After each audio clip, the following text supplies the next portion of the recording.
Hey everyone, Brian here. I am going to be giving you I'm going to give you a little mini garden tour over time of what I have growing in my native plant gardens at home.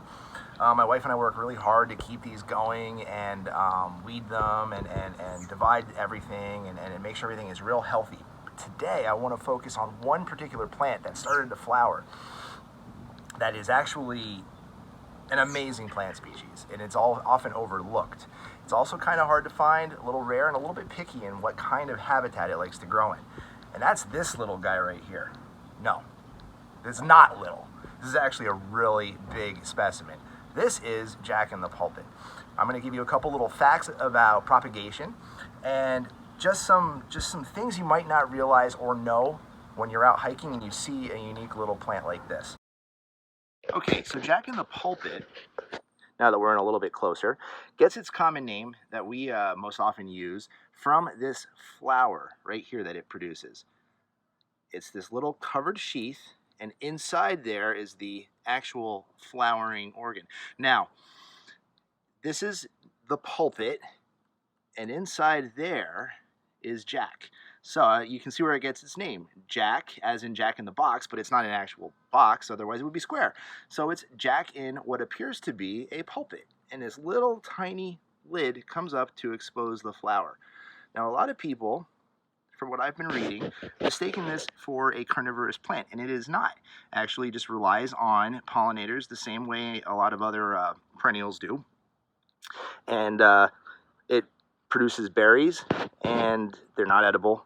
Trust me, I never tried them, but I've done enough research to know this plant is actually edible. We'll get to that in just a minute.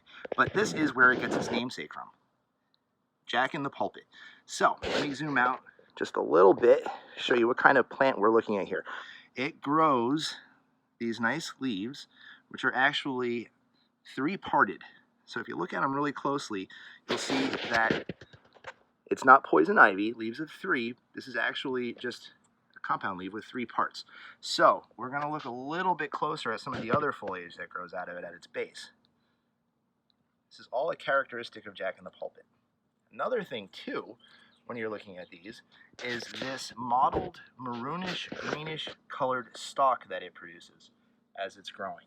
Now, this is a huge specimen. To give you an idea of what some of the others that you might more commonly find as you're out and about hiking, and I know we have these on the refuge, but you'll see smaller ones like this. Here's a little guy, and its little collection of leaves. Where we have them growing on the refuge that I know of for sure is where some of the springs actually come out of the mountain and soak the land, soak the earth, and create a nice, moist, wet environment, which is what these plants really like to grow in. They are a woodland plant. They do prefer shade. They like really wet, moist, well-drained soil, and very fertile soil. Now I have, like I said, in my backyard here, some pretty crazy soil that all of my plants really love and tend to do very well in. All right, so let's talk a little bit about what is edible on this plant.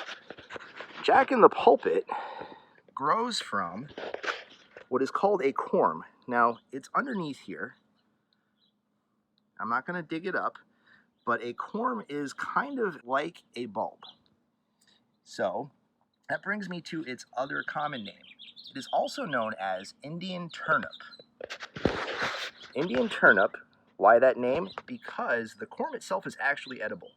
Now, in order to eat the corm on this particular plant, you need to slice it up and dry it for 3 to 6 months before you could even cook it and or eat it like you would, I guess, potato chips. Also, you can grind it up and use it as an additive to flour for certain other baking needs. It does have some, I guess, natural medicinal purposes that I'm not going to get into because I personally will not recommend eating these. I would recommend you plant them in your garden. If you have a nice shady spot and you're looking for a unique plant, I'd say go for it. Put them in. They do seed, but most commonly they will propagate themselves from the corm and send out runners. and then grow into other clumps of Jack-in-the-pulpit elsewhere. And they will fill out an area if they are really happy and you keep them well weeded. Now, propagation. So you're thinking, oh, maybe I can go out and grab some seeds or some fruit to possibly grow this plant. Well, that is totally doable and recommended. I would not recommend digging them up. However, it is wise to know a little bit about the plant you're going to try and propagate. See, the seeds are within a fruit, and that fruit is high in calcium oxalate.